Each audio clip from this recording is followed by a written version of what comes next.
Boa noite. Nós pensamos em fazer esse mês de setembro alguns temas relacionados à Bíblia, já que a igreja, pelo menos no Brasil, celebra o mês da Bíblia. E eu pensei em conversar com vocês sobre a constituição dogmática Dei Verbum, sobre a revelação divina. A Bíblia faz parte da revelação divina, né? A revelação divina é aquilo que Deus comunica a nós. E é isso que trata esse documento do Concílio Vaticano II. Apesar de ter saído na última sessão do Concílio, ela é um dos documentos fundamentais, por isso chamado Constituição, né? Constituição e dogmática, ou seja, ela trata de dogmas, né? E eu proponho mostrar mesmo o documento, alguns destaques e conversando sobre isso. Apesar de ser um documento pequeno, daria até para ler ele todo, mas eu queria só ir conversando sobre alguns pontos, né? Por exemplo, a primeira coisa, por que Constituição dogmática se dizem que o concílio é pastoral e não tratou de dogmas? Tratou de dogmas, tratou dos mesmos dogmas de sempre, né? Não tratou de novos dogmas, não propôs nenhum novo dogma, mas propôs os mesmos dogmas de sempre.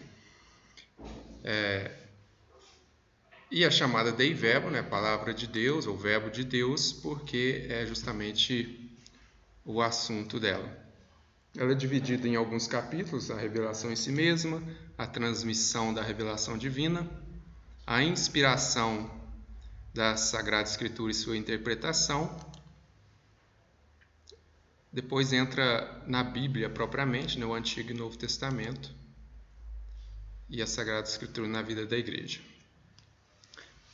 Começa falando da intenção do concílio. Eu vou mostrar somente as partes que estão destacadas aí. A intenção do concílio com esse documento era propor a genuína doutrina sobre a revelação divina e sua transmissão. É nessa parte da transmissão que entra a Bíblia, né? Revelação divina é o que Deus comunica, mas como que Ele comunica? É isso que vai ser tratado aqui. A revelação em si mesma, a natureza e objeto da revelação. Qual que é o objeto da revelação? Deus revela o quê? Está grifado aqui, ó. Revela-se a si mesmo. O conteúdo da revelação é Deus mesmo. Não é uma palavra, um conceito, não é uma coisa qualquer, não é simplesmente uma doutrina, mas ele comunica a si mesmo, tá? E essa palavrinha aqui, economia, aparece muito nos documentos da igreja, e aqui, nesse sentido aqui, ela tem o sentido de ação de Deus no mundo. Quando fala economia da revelação, economia divina, economia sacramental, é o que Deus está fazendo, é a ação de Deus no mundo. Então, essa revelação se dá por meio de obras realizadas por Deus na história. Então, é uma economia divina, é Deus agindo na nossa história para comunicar o quê? A si mesmo. Deus se revelando.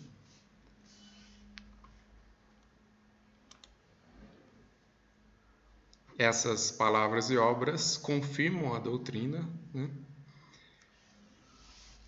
E como se dá essa revelação? Há uma preparação e há um testemunho perene de Deus mesmo na criação. Essa parte da revelação divina é o conteúdo fundamental, né, sobre a fé, tanto que é chamada na teologia de teologia fundamental. Quais são os fundamentos da fé? De onde a gente tira a nossa fé católica? É da revelação, né? E onde a gente encontra a revelação? É o que a gente vai ver aqui, em duas fontes, né? A Sagrada Escritura e a Sagrada Tradição.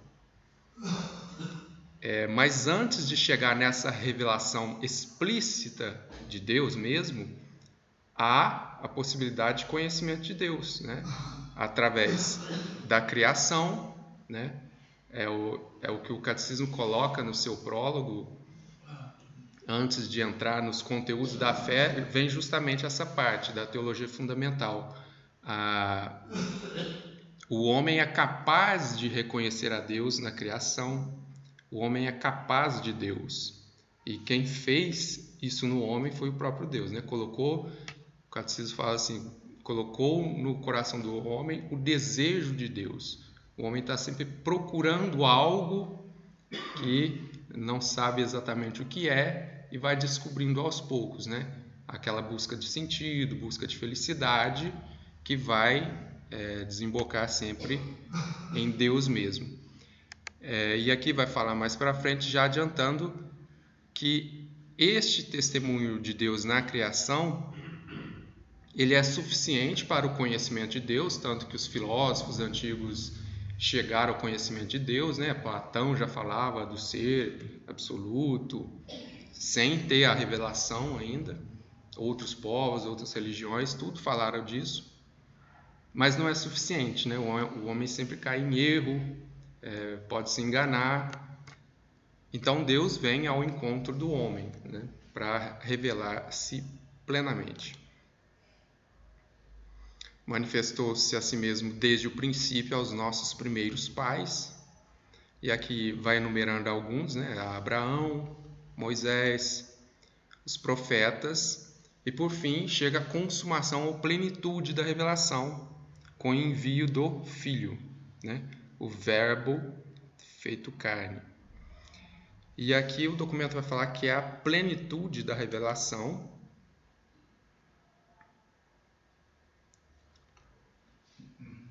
né? E Jesus consumou essa revelação por palavras e obras, sinais e milagres, sobretudo com a sua morte gloriosa e ressurreição. Enfim, com o envio do Espírito de verdade, que completa e confirma o testemunho divino da revelação. Portanto, a economia cristã, né, a ação de Deus no mundo através de Jesus Cristo, aqui cristã através de Jesus Cristo, como nova e definitiva aliança, jamais passará e não há de se esperar nenhuma outra revelação pública antes da gloriosa manifestação de nosso Senhor Jesus Cristo. Tá, aqui cabe comentários, né? A revelação está completa na pessoa de Jesus Cristo. Olha o título aqui, ó. Consumação e plenitude da revelação em Cristo. E aqui termina dizendo, não há de se esperar nenhuma outra revelação pública antes da gloriosa manifestação de nosso Senhor Jesus Cristo. E quando ele vier gloriosamente, também ele não vai revelar nada novo, né? Ele vai simplesmente consumar a história. Então, o que muito se pergunta nesse documento específico não trata disso, é sobre as revelações ao longo do tempo, depois de Jesus Cristo. Elas acrescentam alguma coisa? Elas não podem acrescentar nada. Isso está definido dogmaticamente, que não podem acrescentar nada à revelação de Jesus Cristo. Elas podem confirmar, explicar melhor, etc. Mas não podem acrescentar nada à revelação. Essa revelação que Deus faz a si mesmo requer de nós uma aceitação de fé, né? Através da inteligência da vontade, prestando voluntário assentimento à sua revelação, com a ajuda da graça divina, que move e converte a Deus o coração.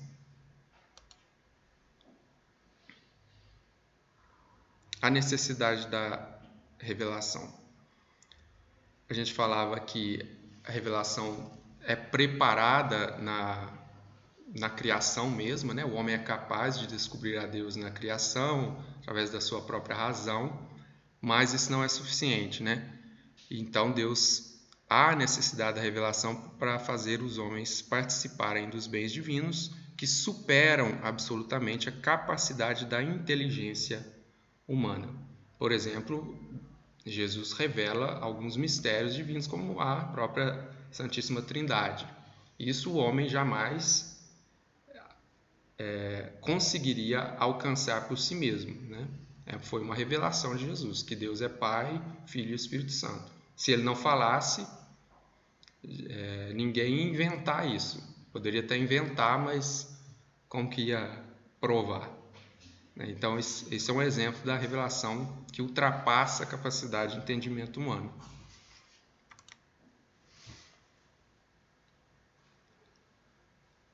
Aqui está repetindo, né? O homem é capaz de conhecer a Deus com a razão, mas vem a revelação para ajudar, né? Para facilitar, para dar essa certeza, né? Sobre o conteúdo. Agora vem a parte da transmissão. Como que se transmite os conteúdos da revelação? Como que Deus transmite o que Ele quer transmitir?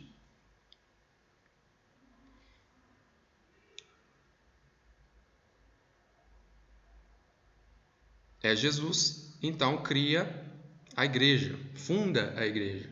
Ele institui apóstolos, que serão seus continuadores nessa transmissão, né? Os apóstolos foram aqueles que mais de perto ouviram as palavras do próprio Deus, né?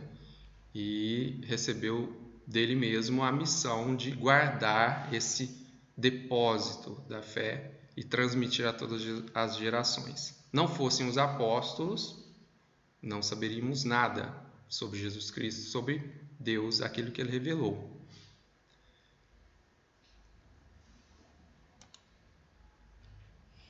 E como que os apóstolos fazem isso? Primeiramente pela pregação oral.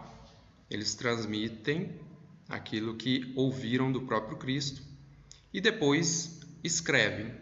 E nem todos escreveram, né? Por exemplo, quais evangelhos nós temos? Mateus, Marcos, Lucas e João. Desses, só 2 eram apóstolos, né? Depois São Pedro escreveu cartas, São Paulo, o último apóstolo, também escreveu, e os outros? Judas, Tiago, tem um punhado aí que não escreveu nada. Quer dizer que eles não fizeram nada? Não, eles fizeram. Eles saíram, pregaram, fundaram igrejas, instituíram novos bispos, padres, e é assim que foi feita a transmissão da revelação divina nos seus inícios. A Bíblia mesmo, o que nós temos hoje, só começou a ser escrita depois do ano 50, né? 20 anos depois de Jesus. Então, primeiramente vem a pregação oral e a própria sucessão apostólica, né? Também os apóstolos iam morrer e se eles não passassem para frente, o conteúdo da revelação não chegaria a ninguém, né? Morreria com eles. Então, eles instituem sucessores, né? Para transmitir a revelação divina. É por isso, então, que nós temos 2 fontes da revelação divina. A tradição quer dizer transmissão, mesma coisa, e a Sagrada Escritura. Ambas são tradição, uma é tradição oral, outra tradição escrita.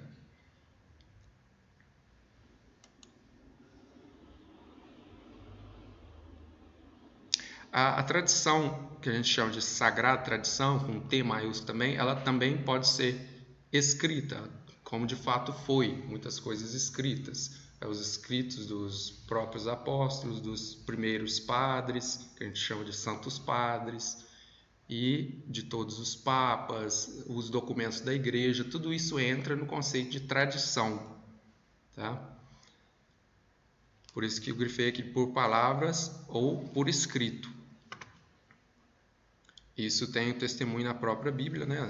Tá aqui a citação, 2 Tessalonicenses 2,15, fala: daquilo que eu vos transmiti, seja por carta ou de viva voz.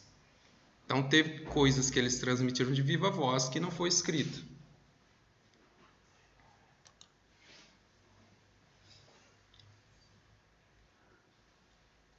Essa tradição é reconhecida na igreja também, tanto na doutrina como na vida de igreja mesmo e no culto, ou seja, na liturgia. A liturgia também é uma fonte da tradição. A tradição apostólica progride na igreja sob a assistência do Espírito Santo e progride a percepção tanto das coisas como das palavras por meio da contemplação e estudo. É daí que vem a questão dos dogmas. Assim, a igreja proclamou o dogma da Assunção de Nossa Senhora em 1950. Quer dizer que ela inventou esse dogma em 1950? Não, é a progressão da percepção da verdade revelada. Desde o início, a igreja cria nisso, ensinava isso, tinha festa litúrgica sobre isso, mas foi progredindo o conhecimento sobre essa doutrina.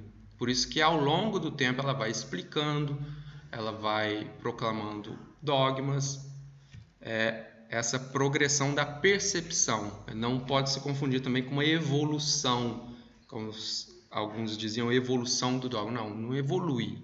Não evolui porque não muda. Não muda. Mas há uma progressão da percepção, da forma de se expressar, da forma de ensinar o mesmo conteúdo, o mesmo dogma.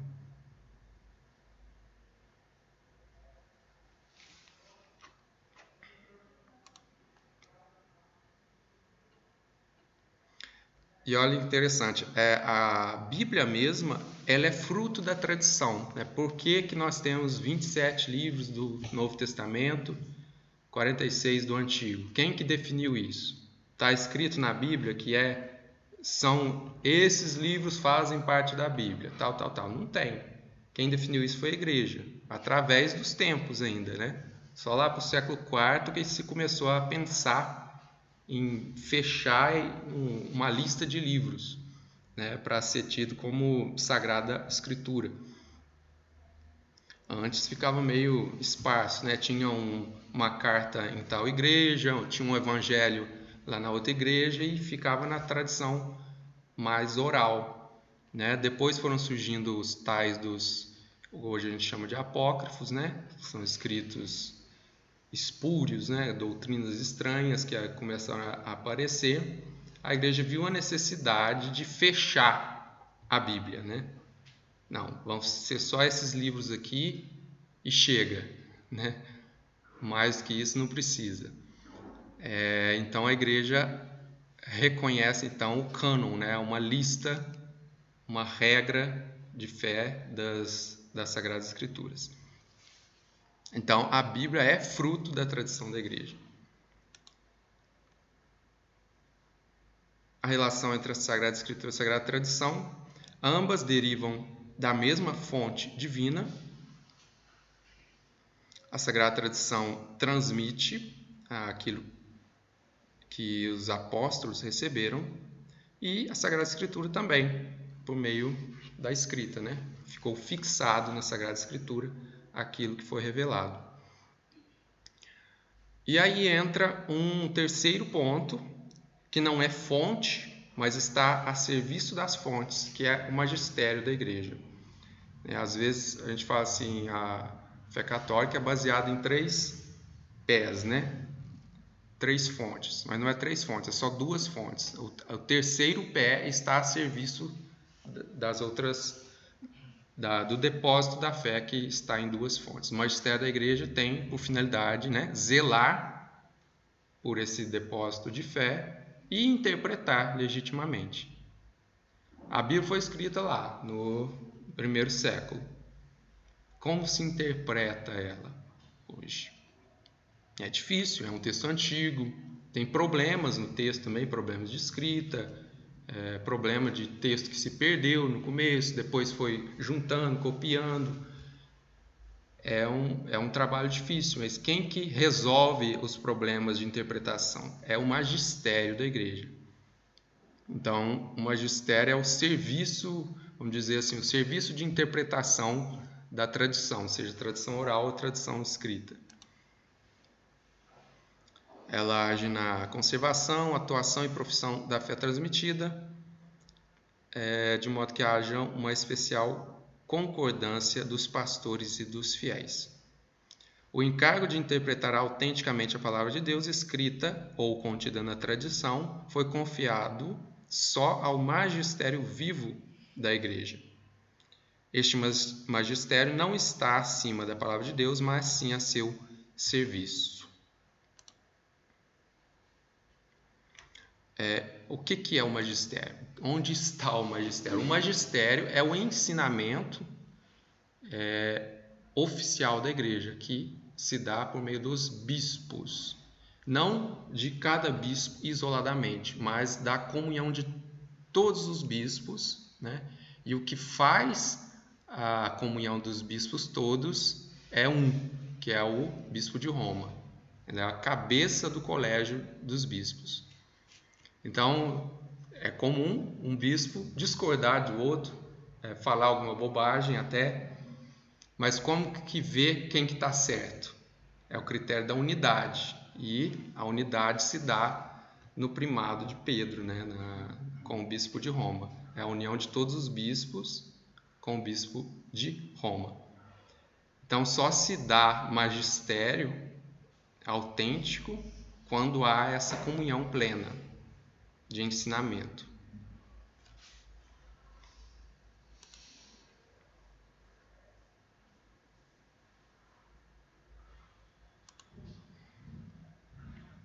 E aqui entra na parte da Sagrada Escritura, por fim, e aqui eu grifei, tem Deus por autor. A igreja afirma que a autoria da Sagrada Escritura é de Deus. Deus é o primeiro autor da Sagrada Escritura. Mas como? Deus escreveu, pegou a canetinha, ou outros pensam assim, foi uma psicografia dos autores bíblicos. Não, nada disso. Deus se utiliza dos homens, não tirando deles nem a liberdade e nem o conhecimento e as deficiências próprias, mas ele inspira. Deus escolheu e serviu-se de homens na posse de suas faculdades e capacidades, para que, agindo ele neles e por eles, pusessem por escrito, como verdadeiros autores, tudo e só aquilo que ele, Deus, queria. Então, o primeiro autor é Deus. O segundo e legítimo, verdadeiro autor é o autor humano.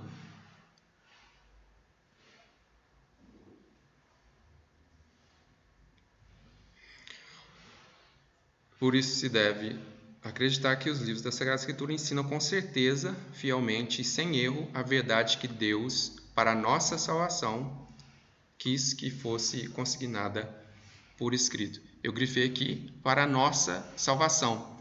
A verdade que Deus quis ensinar para a nossa salvação. Isso é importante definir, porque a Bíblia ensina sem erro, com certeza, fielmente, sem erro, a verdade que Deus quis ensinar para a nossa salvação. É só assunto de salvação. Não é assunto de história, de geografia, de ciências. É assunto de salvação, tá? Então, tem um erro científico na Bíblia, tem um erro de história na Bíblia. Não importa. Bíblia é assunto de salvação.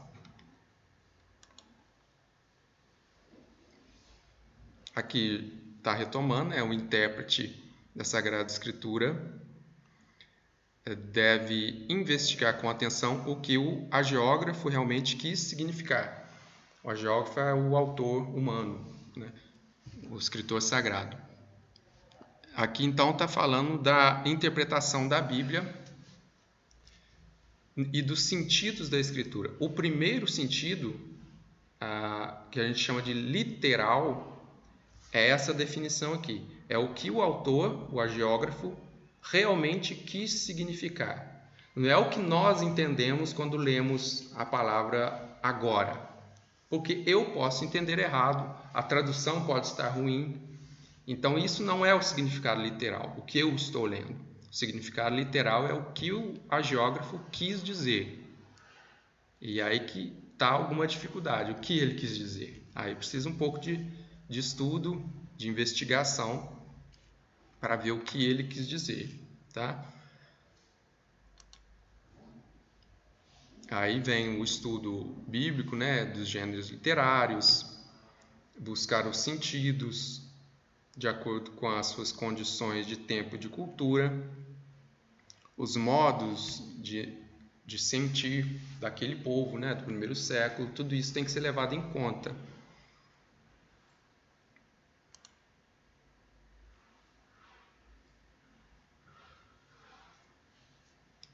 E um critério muito importante é o critério de unidade de toda a Sagrada Escritura.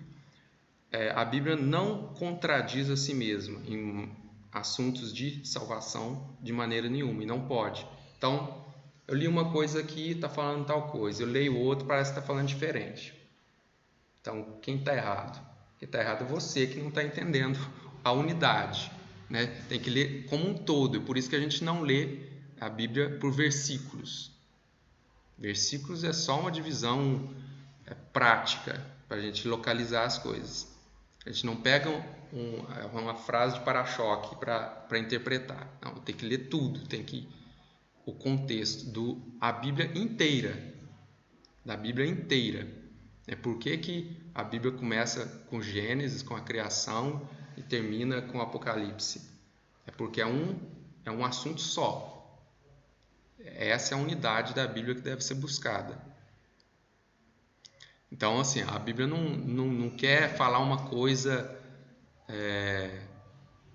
para você aqui hoje, que está no Brasil, pensando nas eleições.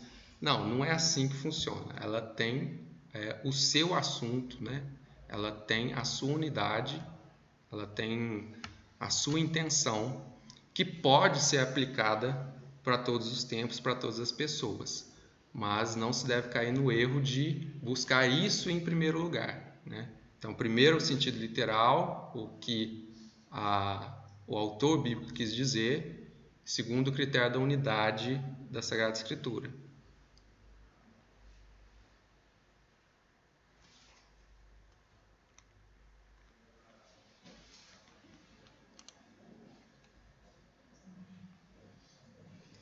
E tudo quanto diz respeito à interpretação da Sagrada Escritura está sujeito ao juízo último da Igreja, como legítima intérprete da Sagrada Tradição e Sagrada Escritura, né?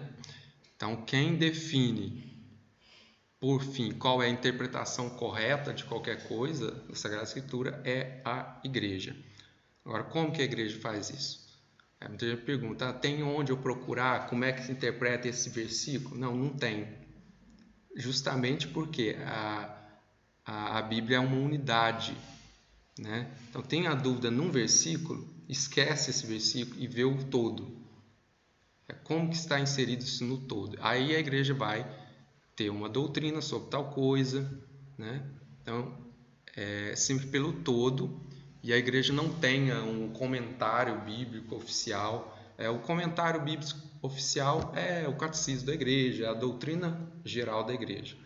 Não tem isso de ficar tentando interpretar cada versículo, uma interpretação oficial. Você pega os comentários dos Santos Padres, por exemplo, aí eles entram num outro sentido da Escritura, um sentido espiritual. É válido, é ótimo, mas cada um vai dizer uma coisa, porque ele está te levando a uma reflexão espiritual, que não é o sentido literal da Bíblia. É válido também, mas por isso mesmo a igreja não vai definir, esse é o sentido correto. Não, é válido. Por exemplo, nas parábolas, acho que foi de domingo mesmo, né? Que foi 3 parábolas no Evangelho, né? A da moeda perdida, do cordeiro, das 99 ovelhas e do filho pródigo, né? Assim, qual que é o sentido geral dessas parábolas do Evangelho? Vocês ouviram aí nas homilias, não sei o que vocês ouviram. É o pecador arrependido, né? A alegria pela conversão. Esse é o sentido literal. Aí você pega o comentário dos Santos Padres, eles vão fazer sentidos espirituais de cada detalhe, assim. É ótimo. Por que Jesus fala de uma moeda, de uma dracma? Aí lá, não sei quem, o Santo Ambrósio vai falar, a moeda tem a figura do rei, essa representa a humanidade, que é a imagem de Deus. Por que se perde na casa e a mulher varre para encontrar? Porque essa pessoa perdida está no meio da sujeira do pecado. São sentidos espirituais que vão vão engrandecendo, né, esse entendimento. Mas assim, o autor bíblico não pensou em nada disso. Assim. Talvez Jesus tenha pensado, né? Mas como que a gente vai saber?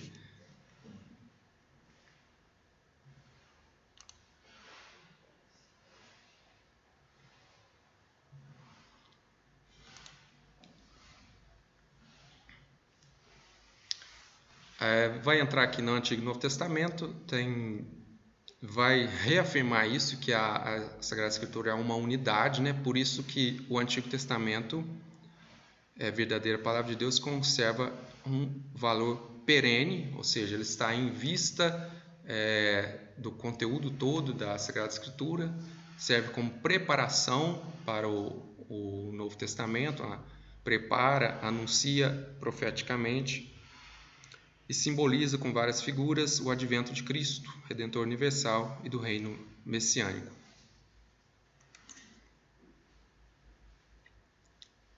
Tais livros, apesar de conterem também coisas imperfeitas e transitórias, revelam, contudo, a verdadeira pedagogia divina. Isso Jesus mesmo falou, por que lá antes aceitava o divórcio? Aí falou, por causa da dureza do coração do povo. Né? Então Deus vai aceitando essas imperfeições humanas, vai ensinando aos poucos. Né? Se chegar de uma cacetada só, a pessoa não aprende. Então tem essa pedagogia divina de revelando aos poucos. Por isso que a gente lê vários absurdos no Antigo Testamento, né?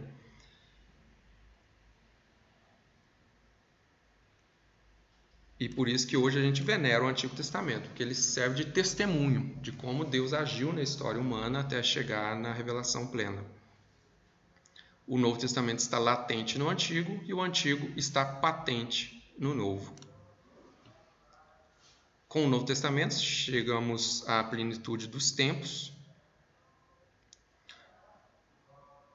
O Verbo se fez carne, estabeleceu o reino de Deus na terra, levou a cabo a sua obra com sua morte, ressurreição e gloriosa ascensão. Isso aqui me fez lembrar outra coisa, a plenitude dos tempos. Porque é muito comum a gente tentar interpretar algumas coisas, seja do Evangelho, do Apocalipse, como se fosse para frente, né? É a profecia de não sei de quê. Mas os apóstolos não entendiam assim. Quando se fala plenitude dos tempos, chegou a hora, vigiai, o Senhor está perto, eles realmente acreditavam, e eles estavam certos, que eram para eles naquele momento. Né? Então você pega o Apocalipse, é para o futuro? Sim e não. Era para aquele momento, mas serve para nós hoje também. Se não fosse para aquele momento, não fazia sentido ele escrever para aquele povo naquele momento. Eles têm sempre em vista um destinatário local, próximo. Mas a igreja conservou porque tem uma mensagem para nós hoje e para todos sempre. Então as coisas aconteceram? Aconteceram. Vai acontecer? Vai acontecer também. Então relaxa que não é tudo tão preto no branco assim, né?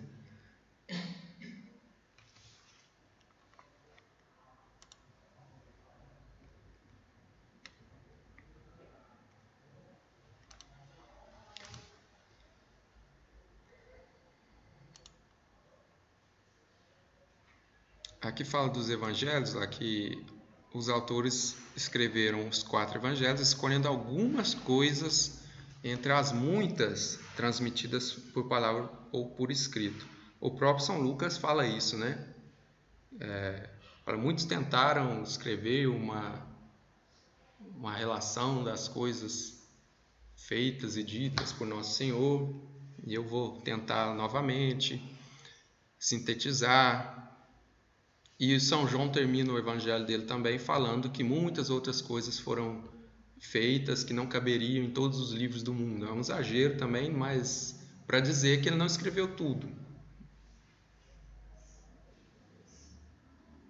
E o que foi escrito com a intenção de que conheçamos a verdade das coisas a respeito das quais fomos instruídos.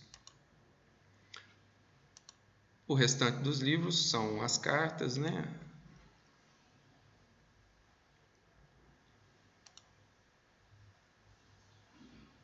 A Sagrada Escritura na vida da igreja, a igreja... Essa frase aqui costuma ser mal entendida, vale comentar. A igreja sempre venerou as divinas escrituras como venera o próprio corpo de Cristo. Aqui a chave de interpretação dessa frase é o venera, né? O que é venerar? Venerar não é adorar. Então a gente não adora a Bíblia, a gente venera, como venera o próprio corpo do Senhor, porque na liturgia, por exemplo, não há missa sem a liturgia da palavra. Nunca houve. Elas estão sempre juntas. Primeiro vem o anúncio, depois vem a realização. Nesse sentido, elas estão em pé de igualdade, inseparáveis. A tradição da igreja sempre considerou as Sagradas Escrituras como regra suprema da fé, da sua fé, porque é a doutrina apostólica consignada ali por escrito, né? O concílio dá algumas diretrizes aqui para traduções da Sagrada Escritura, né? Reafirma aqui que a igreja sempre fez traduções, né? Que a Bíblia foi escrita no Novo Testamento em grego. Alguns cogitam até que talvez o Evangelho de São Mateus tenha sido escrito em aramaico também. Mas logo a igreja vai traduzir para a língua do povo. Era o grego naquele tempo, por isso foi escrito em grego. Em seguida vem o latim, e tem traduções nas línguas antigas também, nos primeiros séculos, cópita, aquelas línguas lá todas. No século V vem a Vulgata, né, da latina. Já era a língua de todo o império, né? Vulgata é justamente vulgar, né, a língua do povo. E continua incentivando as traduções para as várias línguas. Então é um mito, é uma mentira aquilo que a igreja escondeu a Bíblia do povo. Assim, existia a dificuldade, né, de copiar tudo à mão, fazer traduções é difícil, né, do tempo mesmo, mas não é bem assim a história. O Sagrado Conselho encoraja os filhos da igreja que cultivam as ciências bíblicas para que continuem a realizar com todo o empenho, segundo o sentido da igreja, a empresa felizmente começada desde o início do século XX, né, houve um movimento bíblico muito forte de retomar as traduções, o estudo bíblico, para incentivar mais o estudo bíblico mesmo, o conhecimento da Sagrada Escritura. E o concílio vem reforçar bastante isso, tanto que na reforma litúrgica pediu para reformar os lecionários também, incluir mais leituras, distribuir melhor ao longo do ano, tanto que foi feita divisão em 3 anos para contemplar mais leituras.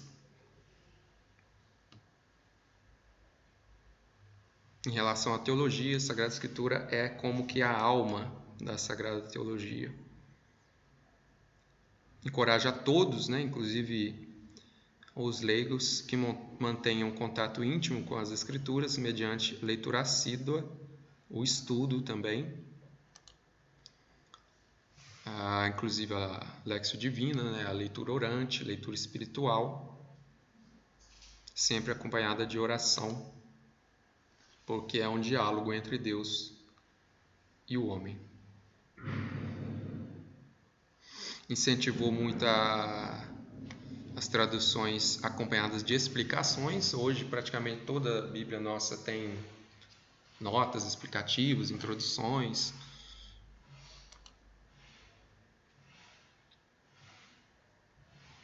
Isso aqui foi uma novidade, incentivou que se fizesse edições munidas de anotações para o uso também dos não cristãos. Por que isso?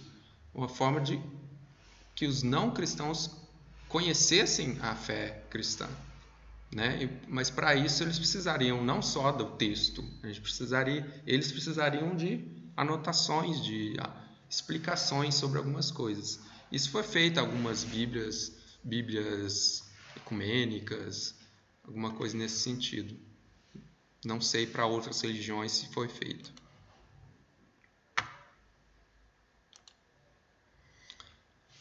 E é isso, o documento termina aí.